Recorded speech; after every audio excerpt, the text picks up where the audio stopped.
I usually check multiple times. Do you do that with your like door? Like, do you think like leave and be like, did I lock the door? Save it for the podcast, Okay. Jake. Oh, it is recording though, right? Yay! You guys, we have Jake Bradley and Sarah Mitchell here. Hello. And it's a complete delight. They're Chicago actors, improvisers, weed connoisseurs, and all-around lovely people. Aw, thanks. And the first couple on this podcast. Hell yeah. Awesome. I'm ready to break the seal. So, I thought it would be fun to talk a little bit today about some of the creative stuff you guys have been up to. Mm-hmm. You guys both have theater backgrounds, right? Yeah. Well, my theater background is really just improv.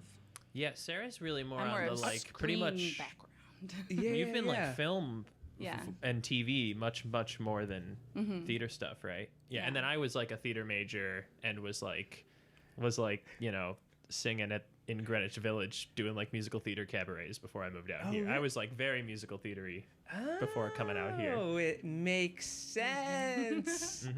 Because if you want to look them up on Instagram, there is a bunch of musical numbers. You guys have been doing like...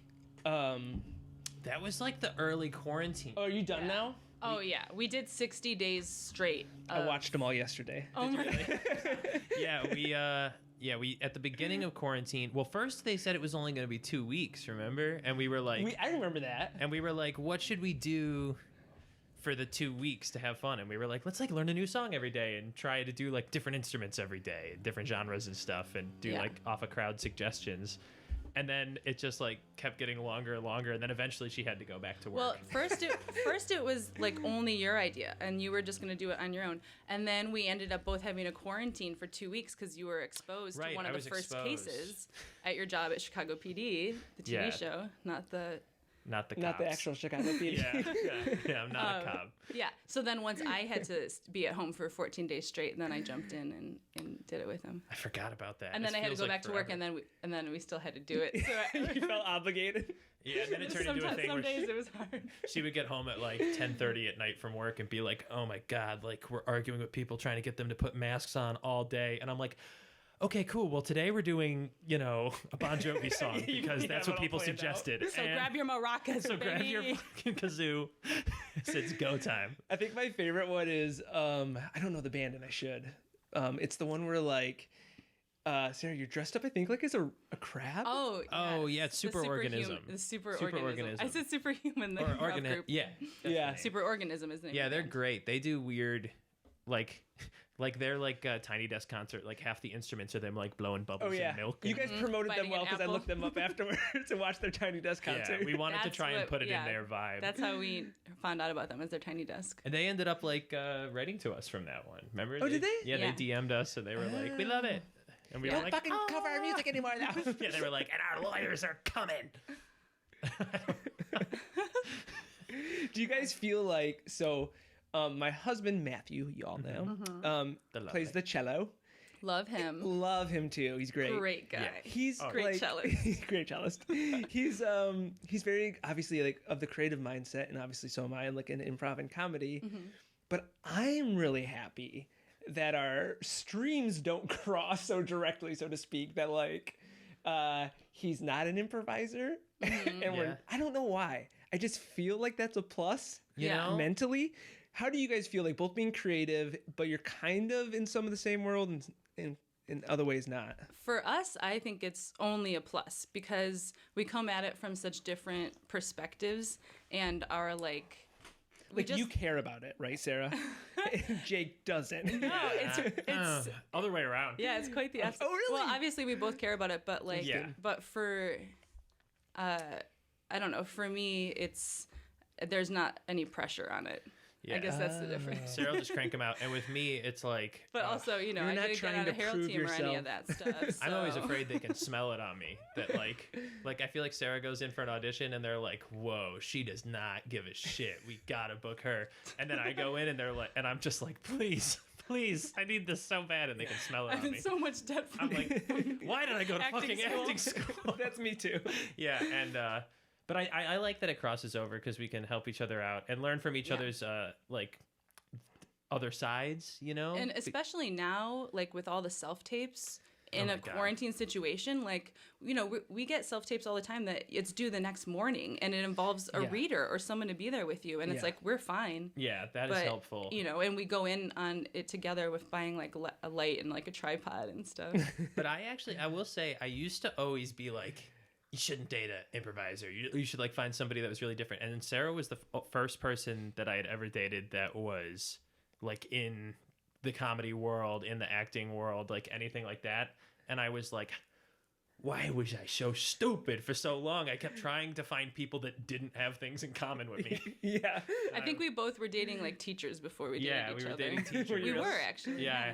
I dated 2 teachers in a row before I dated a first grade teacher, yeah. Oh, your first grade teacher? No, not my first grade teacher. Somebody else's. Oh, okay. Kids' first grade. Shout I was like, damn. Life goal accomplished. Yeah, we out here. I've been checking you out since first grade. My first grade teacher was like 70 years old. Whoa. And she was mean to me. My first grade teacher actually, the assistant teacher was my babysitter for years because my mom like was a teacher in the school district I went to school in. So like all the teachers would like babysit us. They like knew us and it was so embarrassing. That's too much. It was awful. Separation of church and state. Oh man. Just sitting like at dinner across from a teacher whose like test I failed that day was like very frequent. That's super weird. Yeah. Jake, I feel like that thing of like not caring is like I'm with you where I care too much. And it's like you even like try to like come up with tactics to not care, right? Yeah. Oh, I'm finally over this. I don't care what happens. And or like, you know, or like when you think that you've gotten over it, you're like, I don't care. I finally am comfortable with just being like, hey, you know what? There's a million auditions. You're just gonna have to keep going. You're gonna keep being told no 99% of the time. But then it's like when one comes around and then you do care about it and you get a little invested and then maybe you don't get it and it like then it really fucks you up. It does, doesn't you're it? Like, you're like, I knew I wasn't over it.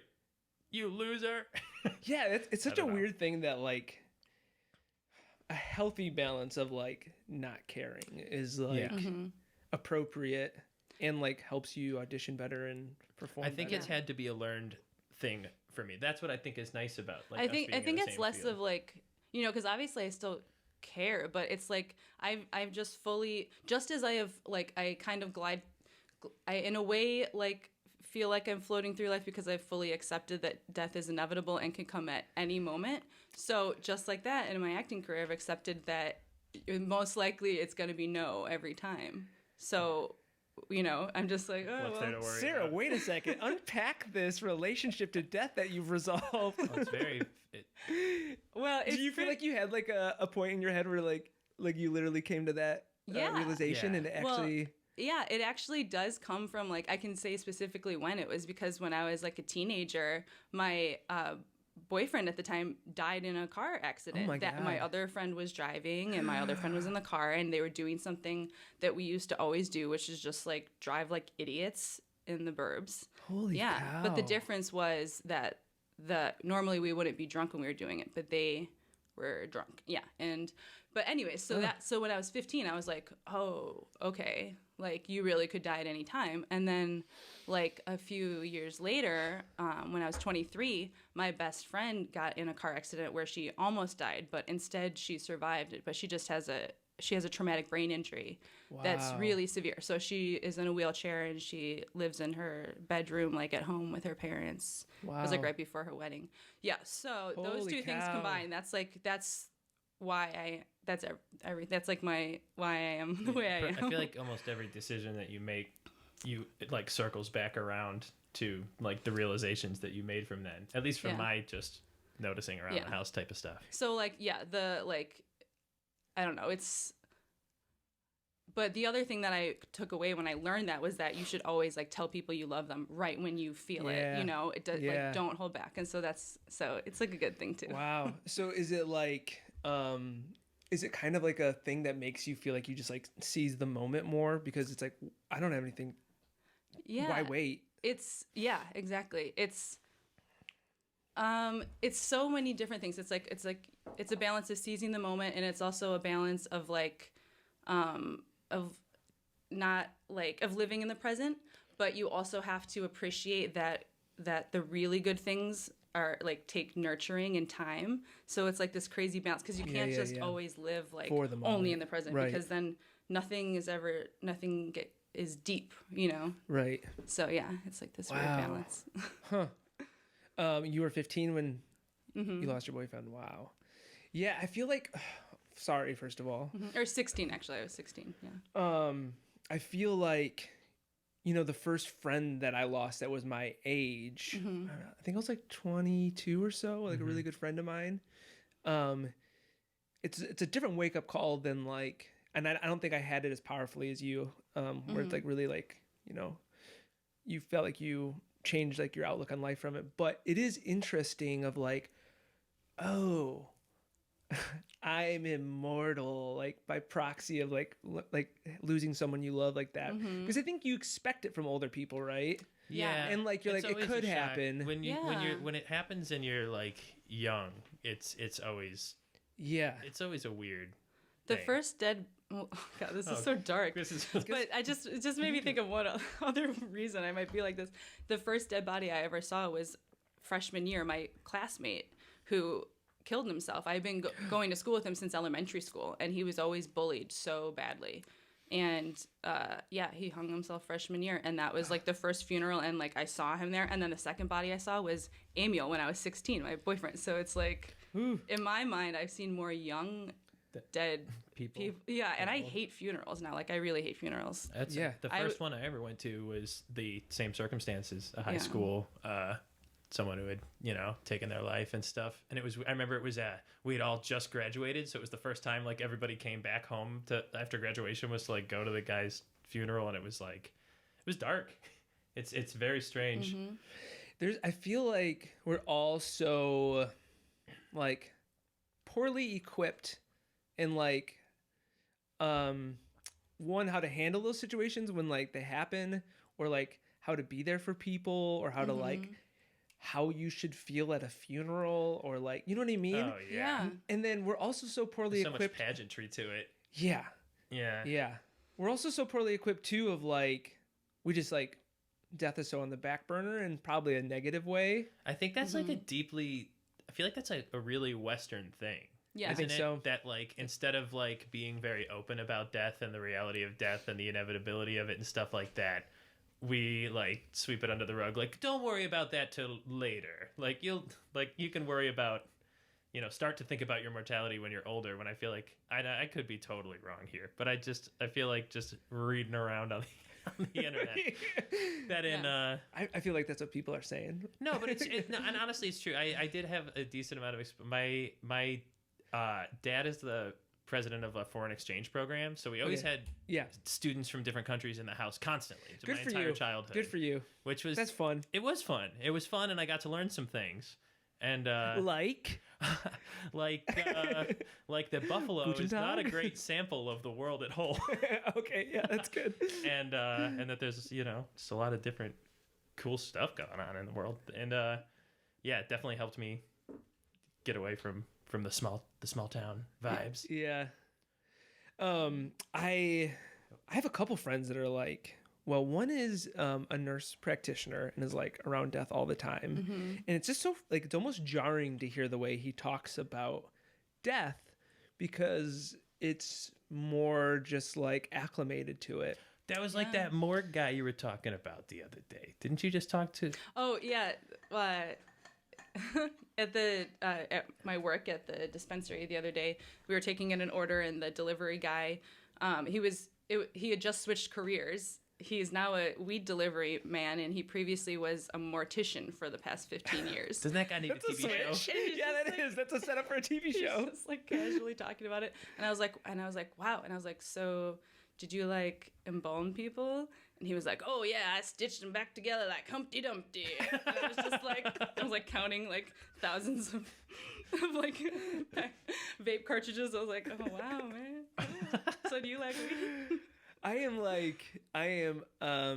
very uncomfortable with like dead bodies. I'm very afraid. Wait, of you guys are weird. You guys don't like dead bodies. I know it's weird. Even if I see like a dead bird, I'm like, no. The whole. Yeah, just the other day he was like, don't look over there. It's a dead bird. It's horrible. So you look. What else are you gonna do? My dad, like when my uncle apparently was going to like med school, my mom and dad visited him, and he was like, "Hey, I want to take you to show you my cadaver." like the one I'm working on. They're like, no. But he like apparently went lit up and like, okay. Yeah. And so like they went to like where he was like going to school overnight. Or like at night after it was closed, and it was like this dark room with like blankets on like people's bodies, and like he's like, "Come on over here, like I want to show you," like, and starts like cutting in like moving back skin and blah blah blah, and like showing them. And at some point, like he got a piece of like the cadaver skin on him, and he went like that to flick it off, and it landed right here on my dad's lip. What? That is. I would have lost. Did he my like mind. instinctively like? Look I got it. Yes. And then he's got the hunger. And now he's got the a cannibal because it's too late. And now he's always looking at you across the room. Yeah. My dad, the cannibal. Sarah. So, for everyone listening, Sarah manages. Are you the manager there, or? Yes, I'm one of the managers. You're one of the managers there at a dispensary. And how long have you been doing that now? It'll be 5 years this December. Okay, because it started out medical, so you were in it longer. Yeah, started out medical only. I didn't start out as a manager, but yeah. So this is the thing that I love when I'm like talking to you guys about weed, because it's the same thing with like people who are excited about coffee or tea or beer, or my friend John Chesney who came on here and talked about whiskeys is like, I just watched it. What is it like? What are you into about it? Like, like. As you've like had more experience in it too, it's like someone like hands me some weed and I'm like, this is wee. You know what I mean? I don't know enough about it. We're always like passing stuff back and forth at the house, just like the jars, to be like, all right, you smell this, I'll smell this. Yeah. Like, so what's some of the things like about like, I guess like weed that's like fun for you guys, or like it just takes everything in life and makes it this much better. Yeah. It's like just enough better that once you like get your tolerance, because the reason people who aren't huge stoners all feel that way about weed is because which way? Like you said, where you're like, oh, it's weed, I'm gonna get high, you know, like this is a weeds, you know, is because like you have to have your tolerance, you have to get a tolerance in order to experience like all the nuances and how you can use it, you know, because like. Because otherwise everything's just going to knock you out. Like when I was first starting, when I was a baby stoner, and actually my best friend Julie, who I mentioned earlier, who has a traumatic brain injury, one thing she can still do is smoke weed, and it's good for her brain too. Oh, really? It's pretty remarkable, honestly. She was a huge stoner beforehand. But like in the very beginning, when she first got her accident, I was not a stoner. But we went to California together where weed was medically legal or recreationally legal. And I would like start the bong for her, like, you know, I would like get it in there and then like put it to her mouth and she'd be like, and then I would pass out. Like it would knock me out after one hit. But so now that I have it established, it's literally pick how you want to feel. You know, it's like if it's edibles, pick what dose you want, how you want to feel. Like I took a 5 milligram mint like on the car ride over here, you know, because it's just really nice and relaxing. But later on tonight, I might want to take a 50 milligram edible so that I could be like, I would be done. Her edible tolerance is much higher than mine. I'm usually hanging around like 20s, I would say like 5 in the daytime. 20, but, 20 in the nighttime. Basically, it's the reason weed is awesome is because it just helps with anxiety, and literally everybody has anxiety. For me, the big thing that like turned me into like got me on the grind in the first place was that it like I've always had like a very bad relationship with sleep. Like I've really, really horrible dreams. Like honestly, like to this as an adult, like night terrors, and really awful.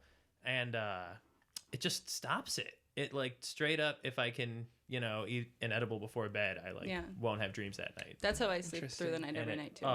And that's like what first got me into it back when I was in like college or whatever. When I first started, was that somebody was like, "Oh yeah, it helps with it helps you not have dreams," and I was like, "What?"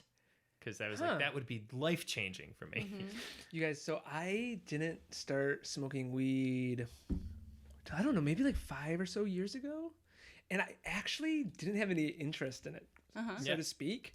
I wanted to try mushrooms. And so I was like, well, they go hand in hand. I was like, I better, like, someone's like, you can't just go straight to mushrooms.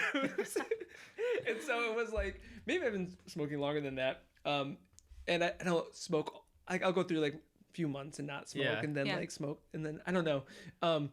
But the first few times I smoked it, I was like, when people describe what it's like being on like LSD or something, it was probably more akin to that. You were like, really? It was like super psychedelic.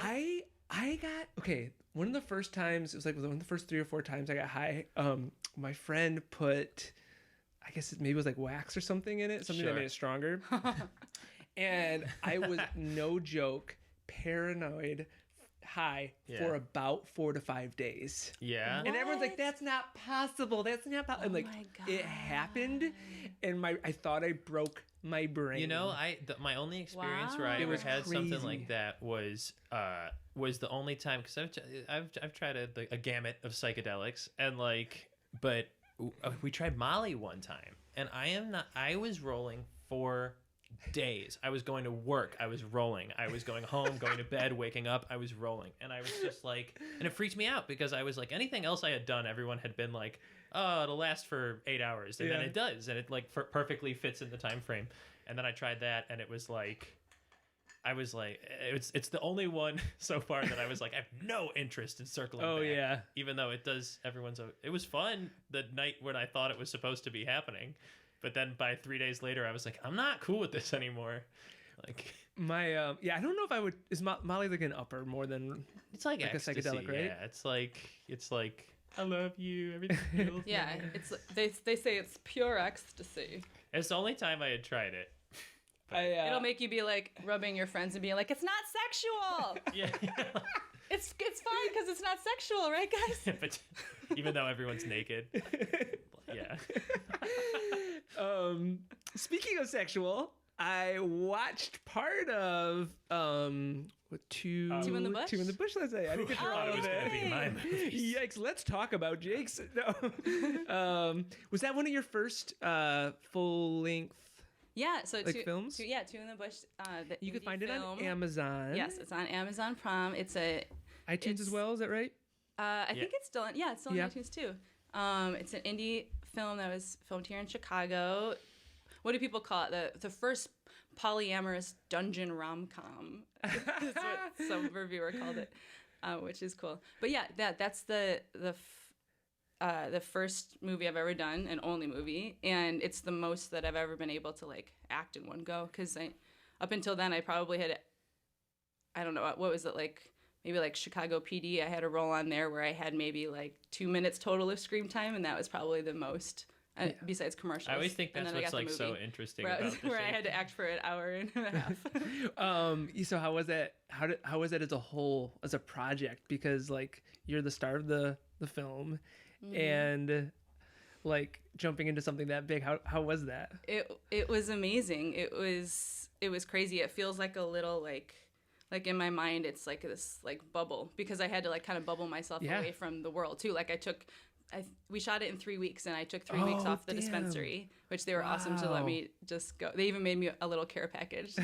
That's great. But yeah, so it was amazing, and I just learned how to do everything for the first time. You know, like I found out that I could cry while acting, like when I actually had to do it for the scene, which I was glad that I could. Yeah. Did you practice crying and you couldn't pull it off, and then it happened in the scene? No, I didn't practice at all. I was just all right, well, let's just see. Like right before we shot the scene where I had to like really cry and be upset, I just talked to the filmmaker Laura about like, because the movie is based on her life, and I talked about what caused the scene, and she told me like the true story of when she was like super like very betrayed and hurt, and I just kind of like I'm an empath, I guess. That's a good trait. Yeah, so she's telling me the story, and I was just like absorbing it, and then they like started filming, and I was like, That's what I think is so interesting about the arc of your like acting career, because I feel like so many people do like I don't know, a ton of classes, and you do plays, and you were in drama club, and then you try to figure out how film works, even though it's nothing like any of the stuff that they showed you so far. And then you have just like acquired, it's all just street smarts. It's just like you've been actually working in the industry since you were a teenager. Yeah. So it's like, instead of sitting there and being like in a class where we're like, so what happens in the industry? You were just in the industry, and sometimes it screwed you, and sometimes it took care of you, and you like figured it out and were able to piece that together into like a full-on feature lead that was like successful. Yeah. I always think funny. it's real cool. It was cool.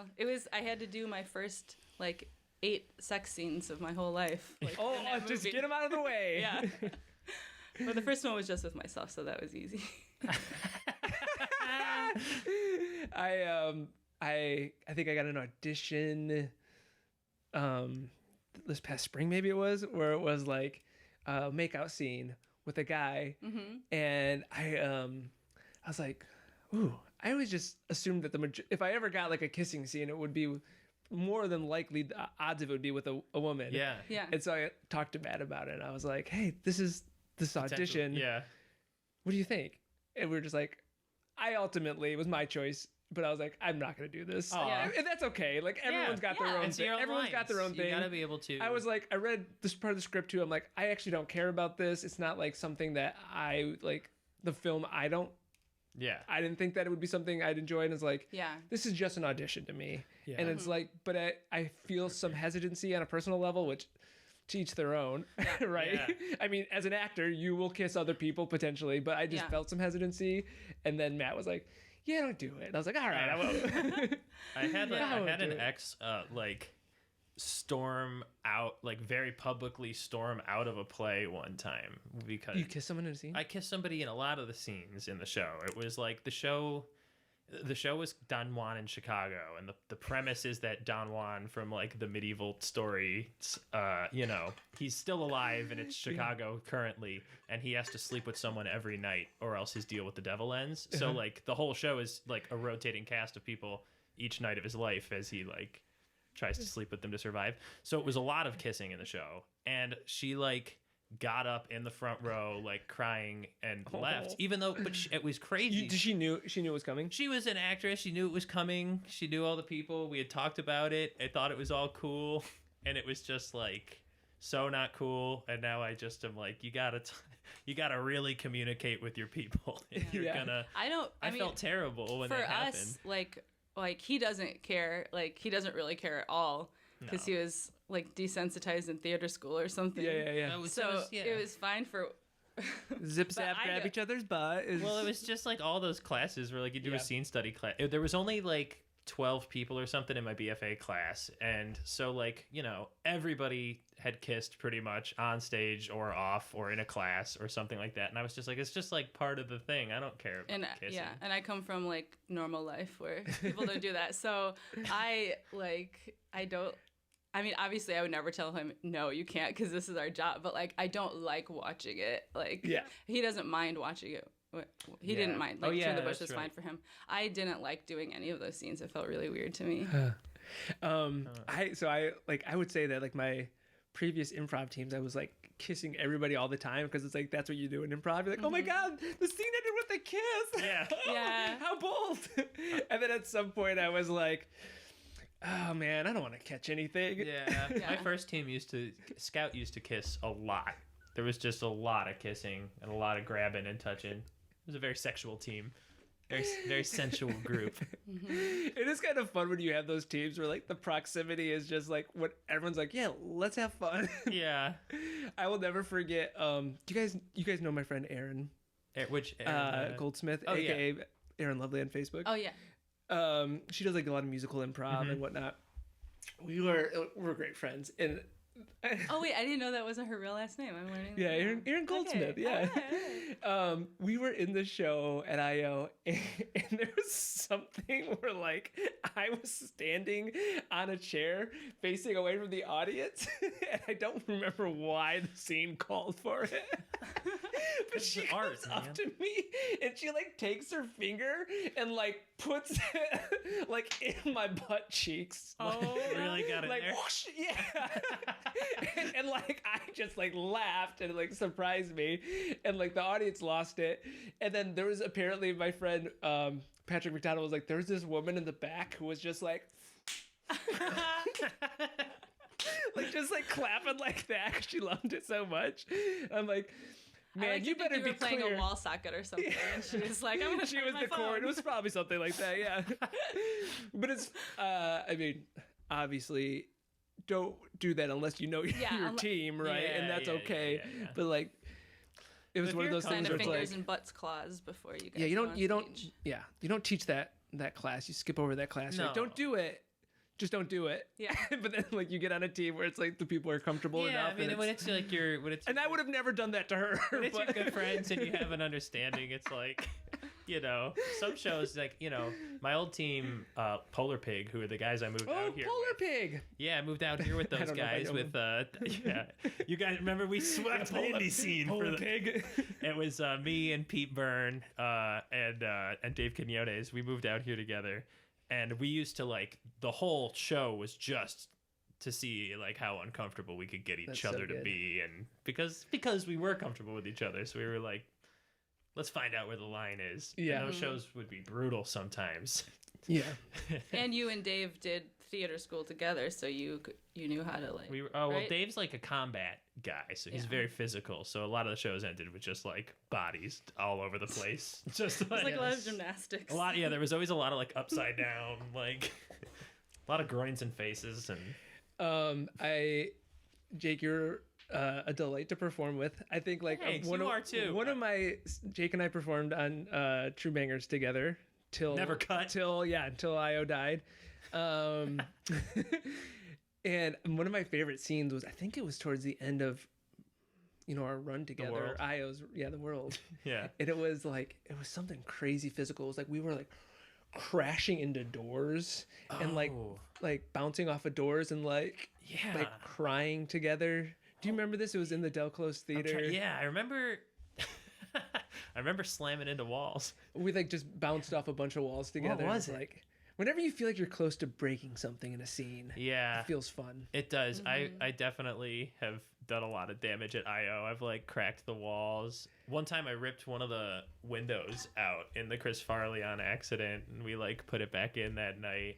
One time we got chocolate ice cream all over the Chris Farley, like on melted the velvet curtains, chocolate, like on the curtains, on the tables, on the ground, in the tech booth. Like what? It was not on purpose. How did you get that much ice cream? What happened? They were. Was this your ice cream sloppily eating melted ice cream on stage? Yeah, it was the ice cream joint. Was the name of the show, right? A show. It was a house show that we used to host. It was me, Jack Bensinger, Joe Friedman, Gabe Gundacker, Max Lazarine, and it was like we would have the show at our house every Saturday, and we would give out free ice cream and free joints. That's why it was called Ice Cream Joint. Because Max worked at Jenny's. Because Max worked at Jenny's, he would bring home it was the big. Good it was ice like cream. Real ice cream, or like it was different every time.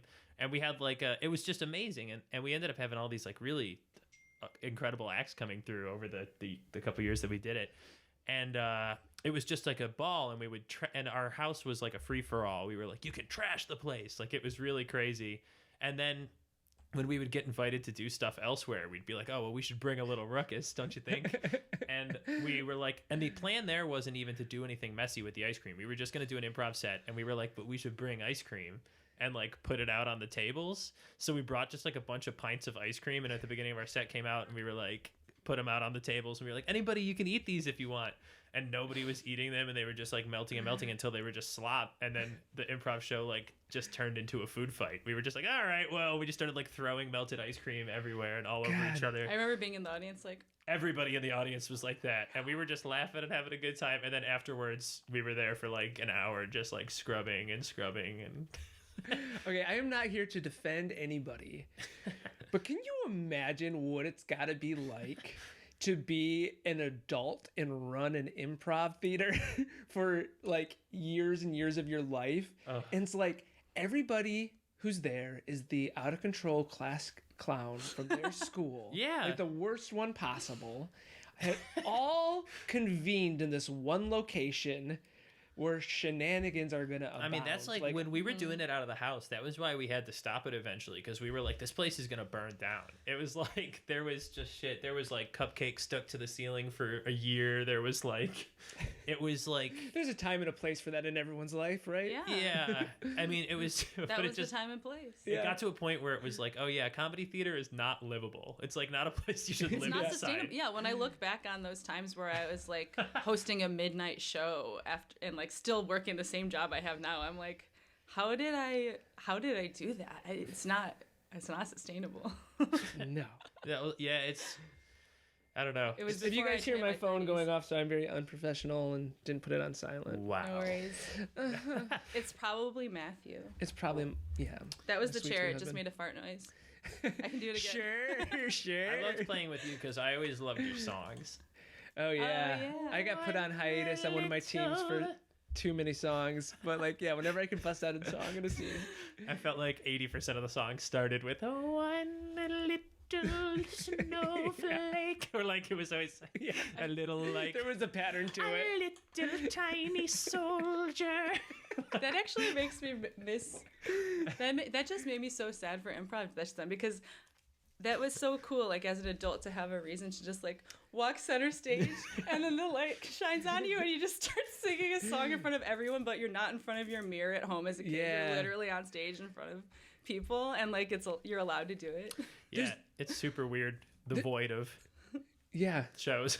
Well, it's so interesting because like I feel like on the face of it, I could be like, oh yeah, I don't miss it in a weird way. But then if I start actually thinking about it or like reliving some moments with someone or get into someone who's like with someone who's like really talking about like being like the intricate like moves of a game or a show or whatever, I'm like, Just I like miss talking this. shop.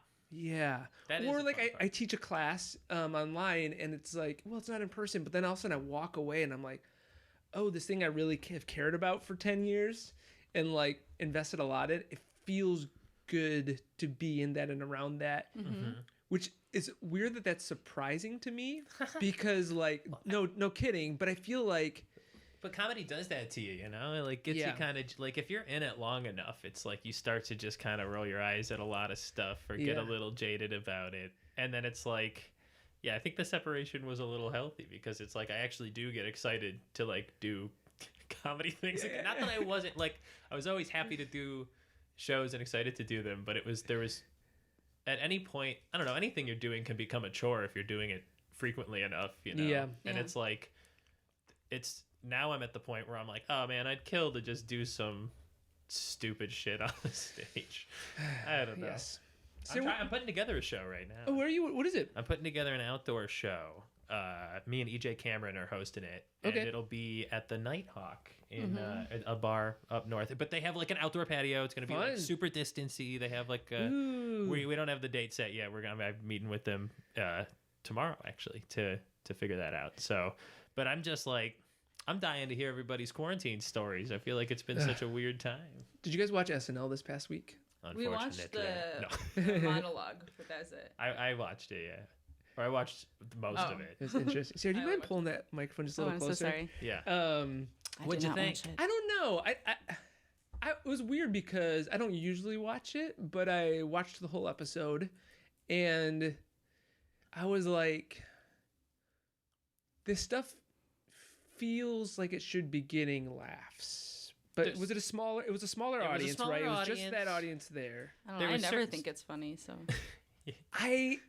Here's the thing: is like there's a difference between like thinking it's actually funny, but thinking like if you have a crowd that's ready to giggle, like this moment should create laughter. Oh, yeah, you know what I yeah. mean? Yeah. Okay. Like you suspect this moment should create laughter. Yeah.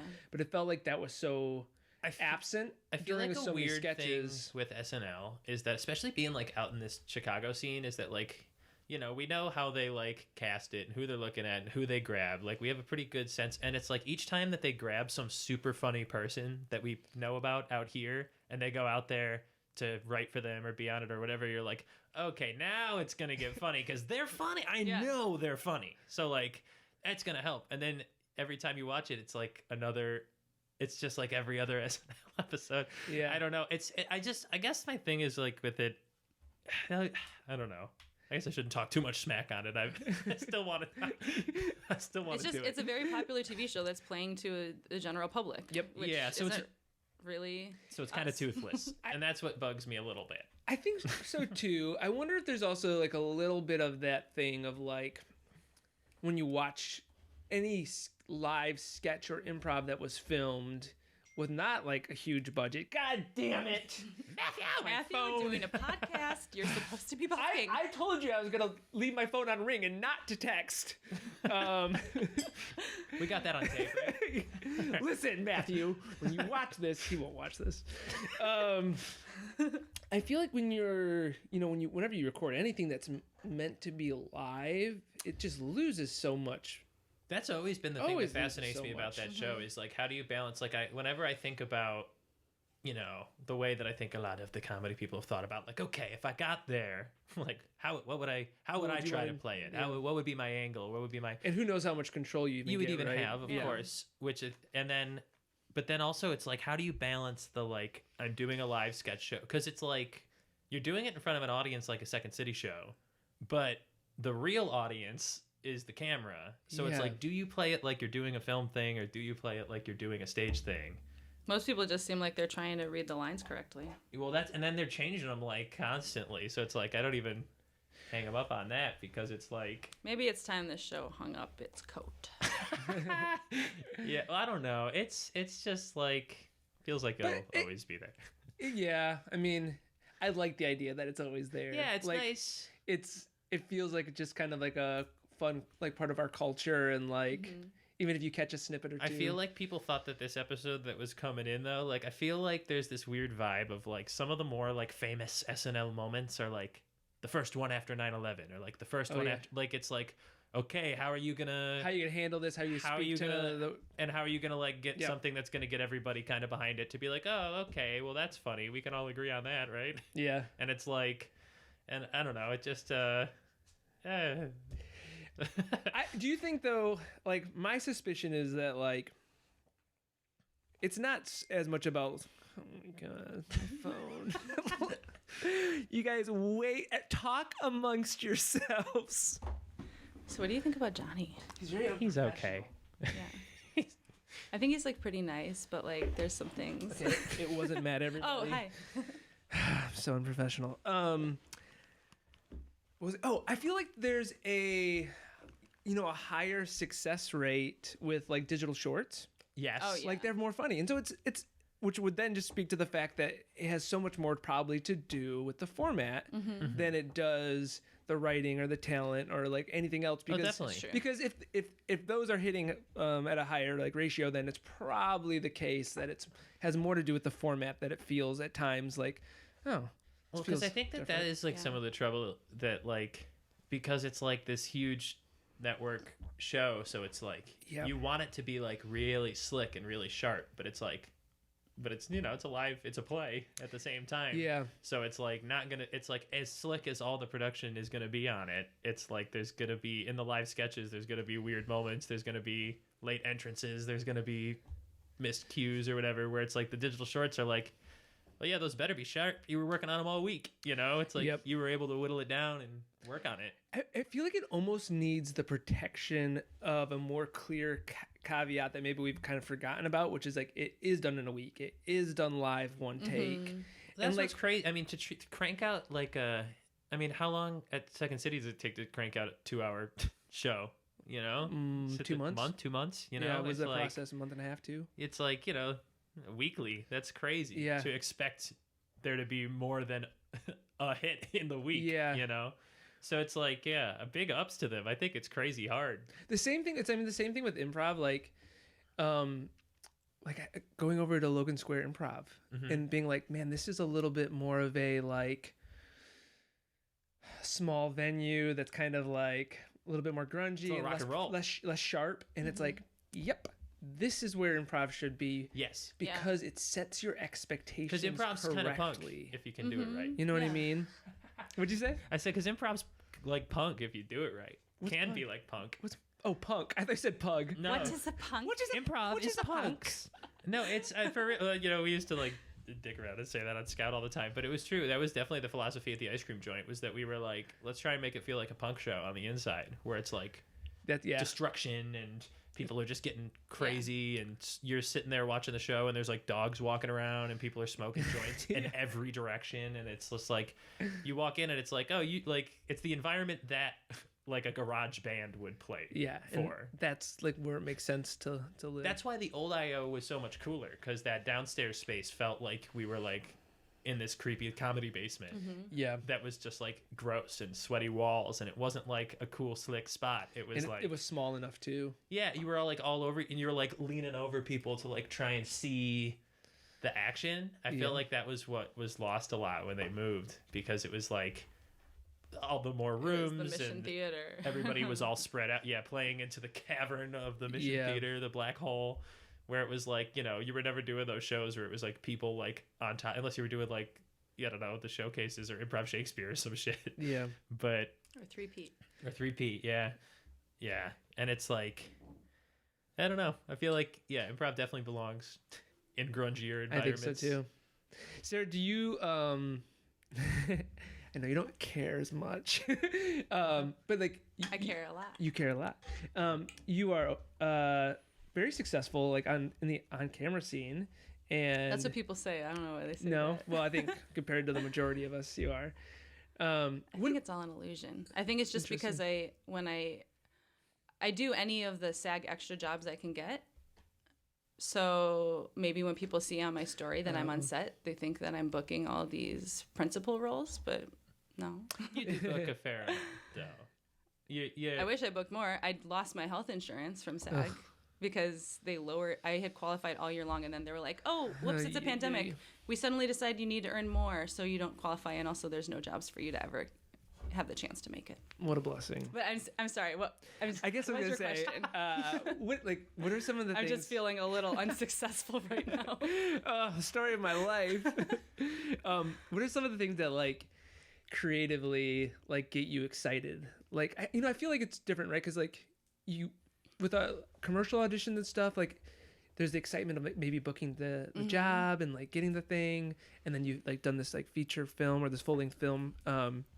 What are some of the things that like you feel like you like your passion comes out when you're? I do feel energized by the camera. Yeah, just being on it, just like there's an audience there. Yeah, and I do feel like it is kind of my element when I feel very like, I feel like it's my thing. I feel like I can do this and I'm ready. And so I guess that's what motivates me, is like actually the moment of actually doing it. But then,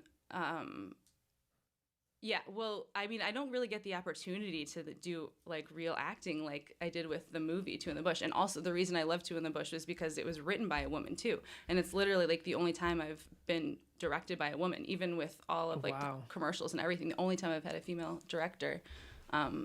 So that I was very like motivated by that, because it was awesome. I got to actually do acting and like figure out who I am as an actor. Like I do, Jake told me it's called emotional recall, where I'm like just remembering like, if I have to cry, then I just remember a time where I really felt like that and I translate it. And I also feel like, I guess I'm motivated by acting because you can like stretch yourself. Like you get to, I'm always just living in like a normal life, and I have anxiety, so I like to just have everything be chill, but it's nice to like see what you're capable of, to like go to like this depth or this depth, and isn't it so odd too that like so many like actors have anxiety or have like like nervous people, but like for some reason that feels like I guess an escape, or like allows you control, or it is. That's what it is. It's like it's cathartic. From when it's actual acting like that. And then if it's like commercial acting, it's just fun to be on set and to do it and to get like the free food and get makeup and hair. Like I guess that's what motivates me. I'm glad you asked me that, because I never thought of that before. Just doing it, actually doing it. I don't really care about the outcome or what happens after, or like I don't like the one time like it really felt like celebrity like was like when we had a premiere in Chicago of the movie, and then there was an after party, and it was crazy because every time I went to like go get some food, someone would come up to me and talk to me, and it got to the point where I had to ask like Jake to go get me food, and then I was like, this is why famous people have like helpers, because people are just out there I got a taste of it. But it was stressful. I mean, obviously I appreciated it, and like it was so cool, like, and meaningful. Yeah. But if I could choose to not have that happen, I would. And that's the part I want. Give me. That sweet attention. Yeah. I'm so starved for. Sarah, did you feel like, so this is the first time working with a female director. Mm-hmm. How did that make the experience like feel for you as obviously a female actress? Like, yeah. What was neat about it, or? I think that it was just I think it just probably allowed me to just fully do my thing and not have any like reservations. Interesting. Yeah. Yeah. You hear that too with like even like, sometimes you'll see an improv team collaborate around like it's an all black team or it's a gay team or a female team, right? Mm-hmm. And it's like you hear people say that there's a little bit of that, like there's a little freedom, right? Where it's like just working with people that understand where you're coming from. Yeah, exactly. Yeah. So there's something there, right? And it's like it's not nothing. Yeah. Right. And so like if 100%. You never get to work with a female director, like that's a thing for actresses that they have to deal with, right? Mm-hmm. And that's not nothing. Yeah. Because there is some freedom when you're like when you're being understood a little bit, potentially a little bit more. Yeah. Maybe. Yeah. And this film, it really had some like stressful, like touchy moments. Like there was like a threesome scene, mm-hmm. like that was really hard and really fucking stressful. And I had I don't know if you call it a diva moment or what, but it was we were doing the scene, and then somebody asked me for the 80th time, "Are you okay?" Oh. And are you okay? And I was like, "Listen, don't ask me if I'm okay because then I have to think about it, and no, I'm not okay. All right, so let's just do this." But yeah, the fact that she was a woman like made that a lot better, and like they actually to agree to the audition, you had to like agree to like some nudity. And it said like tasteful side boob at a minimum. It said those words, tasteful side boob. My agent called me. She's like, "I'm so sorry." She's like, "I need to ask you if you're okay with tasteful side boob as a minimum." And I was at work at the dispensary, and I was like, "Yeah, yeah, I'm good with tasteful side boob." But I was good with that. But then when I booked it, they're like, "Look, are you okay with like showing your boobs?" And I'm not. I wasn't, because I had like a bad experience like in the past modeling where I wasn't okay, and they did it anyways. So, and I actually was able to tell her that right away. I didn't have to like mull over it and be stressed about it. I just told her because I knew she would understand, because she's a woman. So literally, if you're a woman, you have been sexually assaulted or harassed, like without a doubt, Yeah. So yeah. Good. It was really good in that way. Yeah. Let me tell you, the first time I worked with a straight white male director. what a weight off your shoulder. I just finally felt alive. You know what I mean? What is with some of the commercial directors? Oh my God. I don't know how they get there's some like psychopaths, like psychos. They're always male. Yeah. They always have a lot of necklaces on. I feel like I've seen like puka necklaces. I did a job as an extra like before COVID, but like not that long before, and it was for like some liquor company, and it was early in the morning, and then so all I had to do was walk from here to here, right? So I did that, but like the director didn't, I don't know, he thought I put too much flourish into it, and then he goes, what did he say? He's like, "All right, no one's winning an Oscar here today, lady." And like it's fucking 7 a.m. and I'm just like, shut up, dude. It's such a weird. I said, "Oh, I'll do whatever you want me to do. Just let me know." The director could make such a difference in the day. On when I was working on PD, it was like, you'd find out who the director was like 3 or 4 days before their episode would start. Mm-hmm.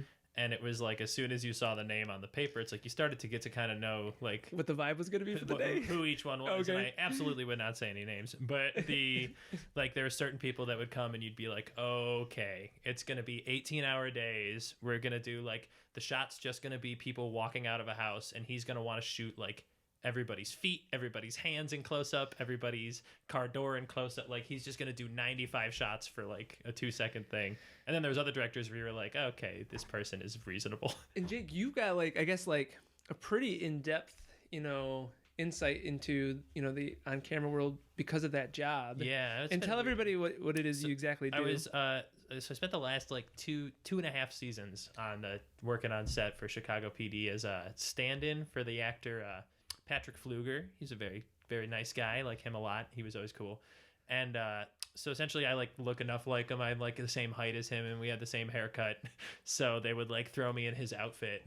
And yeah, pretty much like they'd figure out his lights and stuff off of me. Like me and then all the other doubles would like do the scene like 4 or 5 times while they would like practice the camera moves, figure out where all the tracking was going to go, all the lights.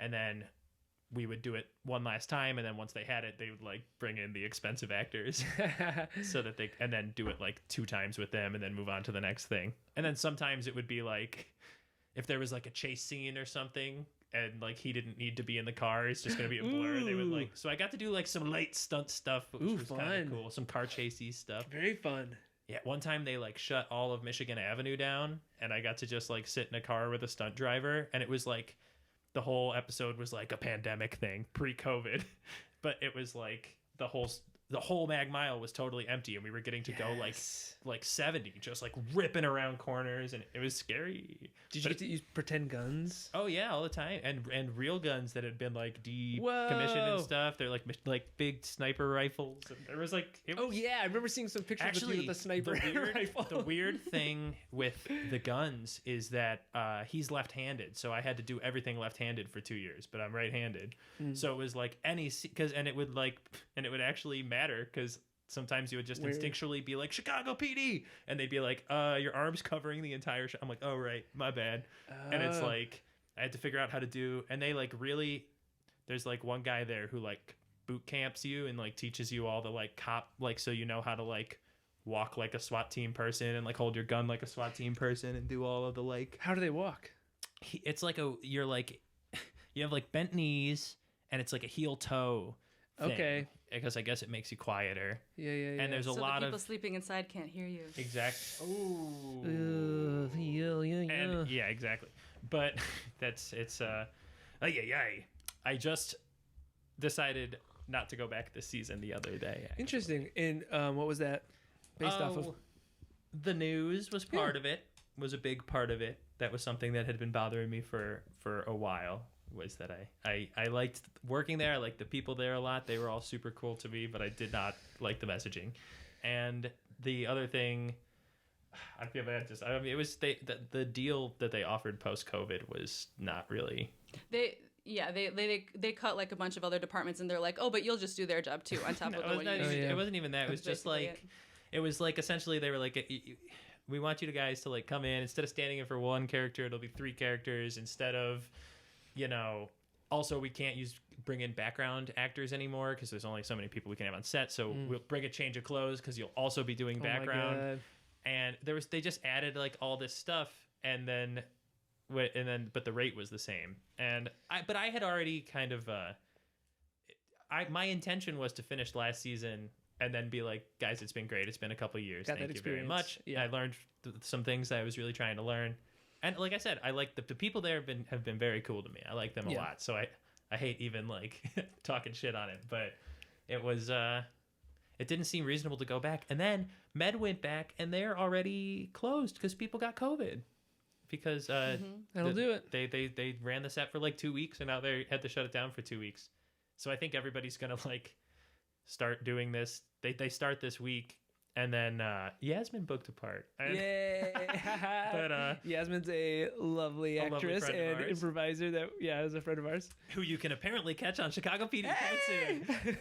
But yeah, they start up this week. I hope that everybody stays healthy there. Yeah. But I'm a little bit worried that they're going to have to shut it down and everyone's going to be scrambling for unemployment again. Yeah. Which is fun. I feel like that's a good spot though to be as a performer, is like to not let everything that's like a little dangling carrot be like, okay, well, I guess I have to do it. Okay, I guess I have to show more boob than I want, right? Yeah, exactly, I guess I have to like, I'm feeling a little bit weird about the theme of the show, or like, police in general, right? Or like whatever your conviction is, to not feel like because I think there's a little bit of an impulse of like, we don't get a say so many times, right? Yeah. And it's like, well, no, you do. Well, because people think that like the role of the actor is just to like follow orders. Yeah. It's like you're like the foot soldier. It's like, you know, the director is the general, and you're like, and they just tell you what to do, and you're just like supposed to be like, yes, absolutely, absolutely. And it's like, but you have autonomy, you have choice over yourself. Agency is a great word. I even feel that way. It's like we live in a weird world too, where it's just like the idea that people give you feedback and notes all the time about how you present yourself is just such a bizarre headspace, right? Oh my God, you said that director was like the way you walked from one spot to the other, critiqued it. Win an Oscar. Why would he want his commercial to win an Oscar too, by the way? But it's just such a weird thing to subject yourself to mentally, of like, and then you have to bite your tongue. You have to, like I literally bit my tongue. Yeah. In that moment. There was blood running out of my mouth. Okay. You guys, it's been lovely getting to sit and chat with you. It really has. Did we tell everybody you guys are engaged? We just got engaged before the pandemic. Did I break the news to everyone? Oh my God. And in February we got engaged, and it's been great. And then right after. And then the pandemic started. That would be my tip if you get engaged before the pandemic, because it's been a little better than not being engaged. Oh, really? Well, because you just feel like a team. That was the biggest thing that surprised me, because like we don't really care about having like a wedding or like, you know, even any of that stuff, but like feeling like a unified team going into it. Yeah, it's really cool. We even were like, it's like officially like, I got your back. Yeah. Right out the gate, we were like, do we have to like get the government involved, like in all of this, when we were talking about weddings and stuff? And we were like, all right, we're teamed up, right? Yeah. That's so cool. Man, I love both of you. Thank you guys for doing this. So much, what a treat. This is great. Now let's stop this and let's all talk about the things we want to talk about. Okay, can Trump die already? What? Oh yeah. We'll Dance keep it to the rolling. middle of the night. Come on, dance appetite. Dance to the middle of the night. Come on, dance, wake up the appetite. Dance to the middle of the night. Come on, dance, wake up the appetite. Dance to the middle of the night. Come on, dance, wake up the appetite. Dance to the middle of the night.